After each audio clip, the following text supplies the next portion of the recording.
महादेव देव के देव महादेव के चरणों में प्रणाम। मैया भवानी के चरणों में प्रणाम। हरिंदर भैया नीलम दीदी के चरणों में प्रणाम। सभी गुरु भाई बहन माता पिता के चरणों में प्रणाम। मेरे प्रणाम को स्वीकार करें। हे गुरु भाई बहन, मैं आप लोगों के साथ एक शिव चर्चा शेयर करने जा रही हूँ। एक गांव था, उसमें एक किसान रहता था।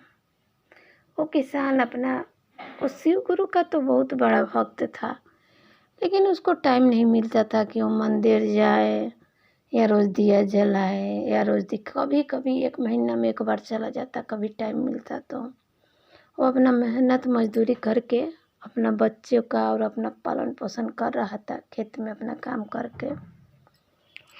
उसी गाँव में एक बहुत ही पुराना मंदिर था। एक दिन जब मंदिर में पूजा हो रहा था, वहाँ पर एक पुजारी थे, अपना शाम को आरती लग रहा था।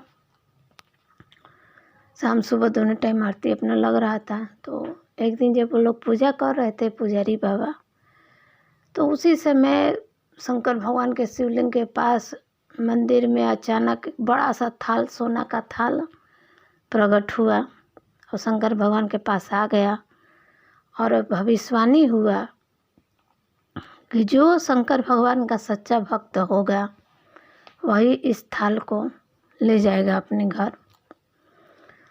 तो आरती के समय तो बहुत लोग इकट्ठा थे। तो अपना क्या किए कि सबसे पहले पंडित जी बोले कि मैं इस भगवान का सबसे बड़ा हूँ भक्त, क्योंकि मैं रोज़ शंकर भगवान का साफ सफाई पूजा अर्चना करता हूँ, दोनों टाइम आरती करता हूँ। वो गए अपना झट से थाली उठाए। थाली जैसे ही उनके हाथ में आया, तांबे का हो गया। तो फिर वो रख दिया और उनको लज्जा आ गई, शर्म आ गई, वहाँ से अपना चल दिए।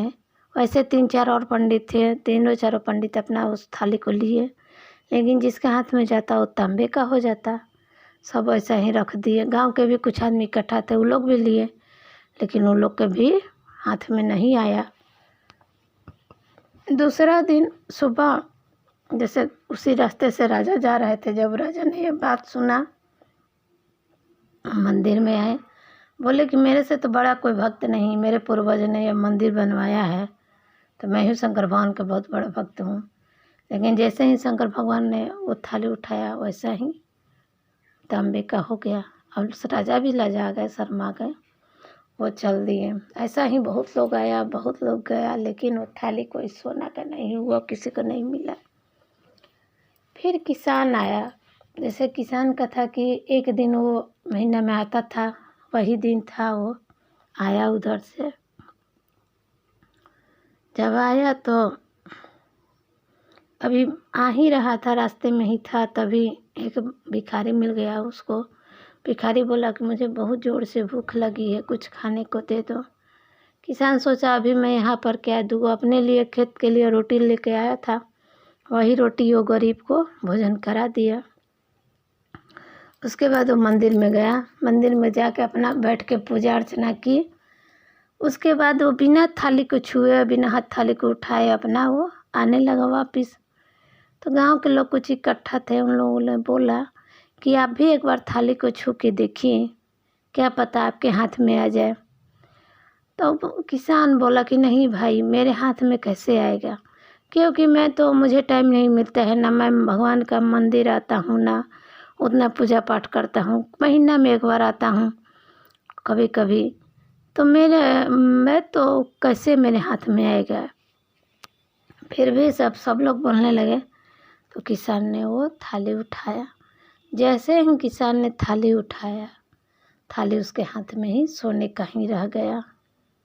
अब ये देख के सब लोग को बहुत आश्चर्यचकित हुआ कि ये तो उतना पूजा पाठ भी नहीं करता है, आता भी नहीं है, और देखिए इसके हाथ में कैसे सच्चा भक्त हो गया। फिर वो थाली लेके घर चला गया और उसी से वो राजा हो गया। किसान अपना उसी थाली से, वो तो भगवान का देन था।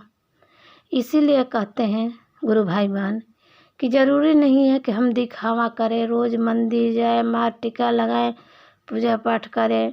हाँ, पूजा पाठ करें, ऐसा भी नहीं है कि न करें, लेकिन एक दिखावा होता है कि मैं सबसे बड़ा भक्त हूँ, मैं रोज़ जाता हूँ मंदिर, कोई है कि मन में ही दिन रात भगवान को, शिव गुरु को याद कर रहा है, घर में ही पूजा कर रहा है।